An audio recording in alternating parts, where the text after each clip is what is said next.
Hello and welcome to BasiliCAST, produced by the Basilica of St. Mary in Minneapolis. Our guest today is David Lefkowich, who is the artistic director of Out of the Box Theatre. As you may know by now, the Basilica is collaborating with Out of the Box Theatre on an opera by Puccini entitled Suor Angelica. Welcome, David.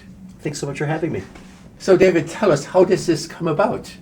Well, it's been certainly 2 years of the making. I think when we first met, I was so impressed with the Basilica. It's an incredible space. It has years of history. And I find that in Minneapolis, many people know the space, but they haven't necessarily been inside. And so when we first discussed it, we decided, what opera might be presented here? And immediately I thought, Suor Angelica. It's such a beautiful opera, and the backdrop of the Basilica underneath the incredible music of Puccini, it just seemed like the perfect fusion. So you say Suor Angelica came to mind immediately. What is so special about this opera? For me, on the surface, it appears one way, like it almost seems like a piece about religion. But when you look deeper, that's actually not quite what it's about. I think religion is the framing device for the piece, but really it's a piece about love and loss. Mm-hmm. And it's very relatable to the audience. And so I love a piece like that sort of fools the audience, because at first you're thinking, oh, I'm going to go see this piece. It's set in a church or a convent, and you have an expectation. Mm-hmm. But then when you experience the piece, it goes much, much deeper. Would you say the opera is about the human condition, with our ups and downs, the struggles in life? Absolutely. I think Puccini is one of those amazing composers that is able to write about real life and real emotions. But many of his operas end with our heroine perishing, and that's sort of our last moment. But what I love about this opera is that, of course, like any great Puccini opera, we do have tragic elements, but ultimately the piece is about redemption. And that's why I just love it, and it's such a unique piece comparatively to some of his other works, and why I think it's such a special piece to be presenting here at the Basilica. Now, when I think of opera, I've loved opera. Well, my mother forced me to love opera, I think. Mine too. So I remember, dressing up as a little boy and putting on my tie, and my mom would take my brother and myself to the opera. It didn't work with my brother very well in the end, but and it's sort of a stuffy affair. Mm-hmm. Very formal. Formal. Mm-hmm. Out of the Box has a bit of a different philosophy about this, right? Absolutely. Well, I love formal opera. I make a living from it. But we also believe that if it's too formal, sometimes that creates a barrier between the audience and the experience that they're having. So we like to, instead of being in a theater or in an opera house, we like to find interesting spaces where people want to be. And those spaces aren't always formal spaces where you wear a tuxedo or a full suit.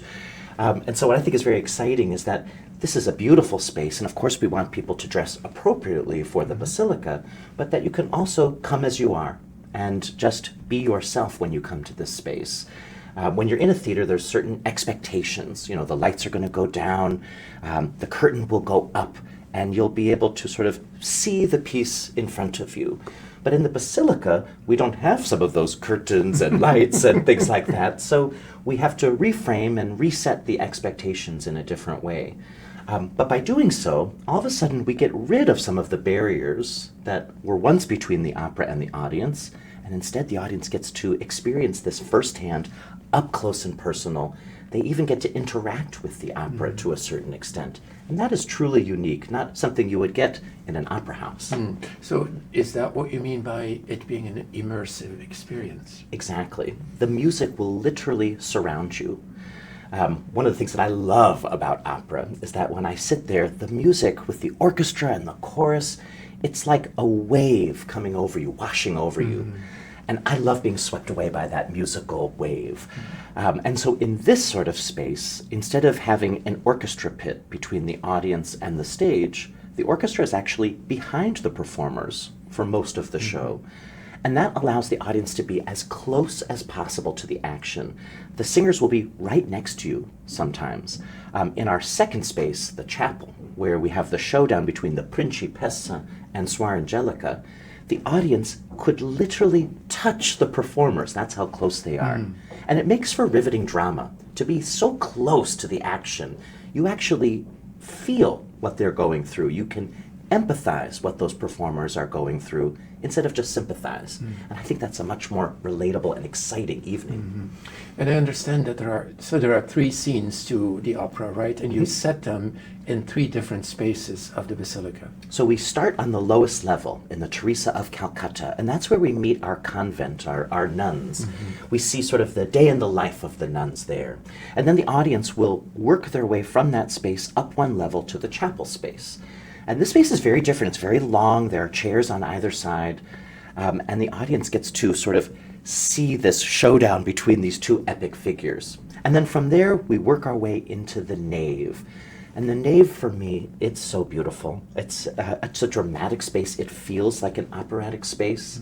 And it's the perfect setting for Suor's beautiful aria Senza Mamma, which of course is when she's realized that her son has died. She sings this beautiful aria, and the space really is the perfect setting for that. And then, of course, with the scene of redemption, I think it's the most logical and perfect spot for redemption, right there in the nave.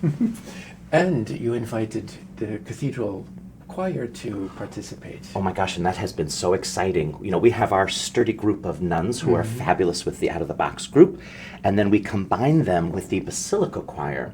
And the power of these 2 organizations together created something that was even better, even bigger, even more exciting than I had ever anticipated. The music calls for a large group, and when you have these wonderful singers all singing together, it lifts everybody into almost an ecstatic moment. How was it to work with the reverberation in the Basilica?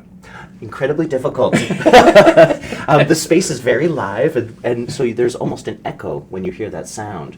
So we had to adapt. We had to, the space is really large, and our conductor is all the way at one end, and the choir is spread out around the audience. But once we figured it out, and it was great having the Basilica choir there to show us how to sing in that space. And once we did, all of a sudden, the power grew exponentially. Oh, wow. I look forward to hearing that. It's exciting. Senza Mamma is indeed probably the centerpiece of the opera, would you say? Absolutely. My favorite.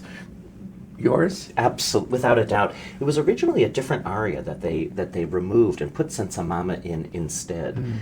And it just tells her story that much better. What I love about Puccini is that when you hear the music, you could, if you didn't understand a single word of what's being spoken, you still can understand what our Suor is going through. The music tells that story. And Senza Mamma is a perfect example of that. You just let it happen to you, and all of her emotions you will feel inside. Yeah. So the opera will be performed in Italian, correct? The opera's in Italian, but there'll be a synopsis for each room. So we'll provide a QR code so that while you're in each space, you can look at the synopsis and get a sense of what's going on, and then just let the music do the rest. Right. So yesterday I sat in the rehearsal of the scene between the Principessa and Suor Angelica, and somebody offered me the libretto, but I said, no, I do not want the libretto. I want the music to really, and as you noted at the end of the scene, I was completely moved by this scene. I think we all were. It's something very special to be in the rehearsal when something is being crafted. You get to see the raw energy come to life. But it was a really good indication of what the audience will feel as well. You'll sit there, you'll be in a new space, you'll be experiencing something completely different than what we're used to in a theater, and yet that's when the impact happens and the emotion sort of overwhelms. Yeah. It's one of my favorite moments in the show. Now, because it's immersive and people move around, we can't have 1,000 people, so we're limiting numbers? 200 per night, and that's really based on sort of the size of the space. We want people to feel the intimacy, but we also want people to be comfortable. So although the nave can fit, I think, 1,200 people in it, we're going to not go that large for this performance. We'll stay with our 200, but I think for those 200 lucky people, they're going to really have a unique opportunity that no one else has ever experienced before in the entire world. Yeah. And who do you have as your targeted audience? Oh, anyone who wants to be entertained and moved.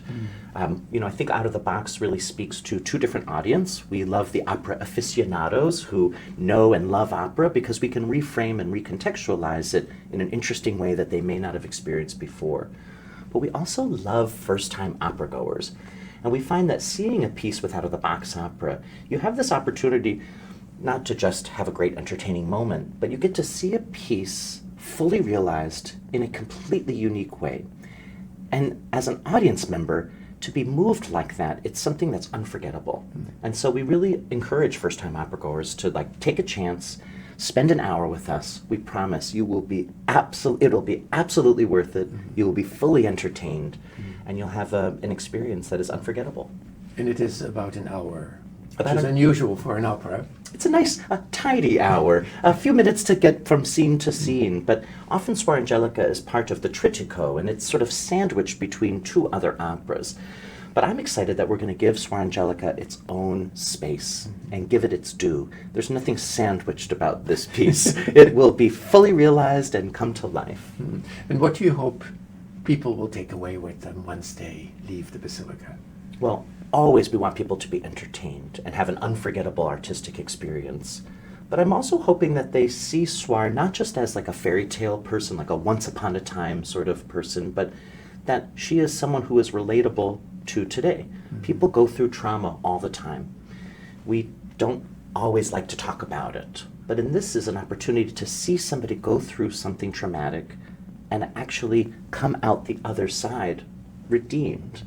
And so I think that's a really beautiful message, that sometimes life is hard, and sometimes life deals us blows that we're not able to fully comprehend or fully grapple with, but that it's going to be okay, and ultimately, with time, we can move on. Opening night is June 26th, but that's sold out. But we have performances on Thursday, Friday at 7 p.m. and on Saturday at 2 p.m. in the afternoon.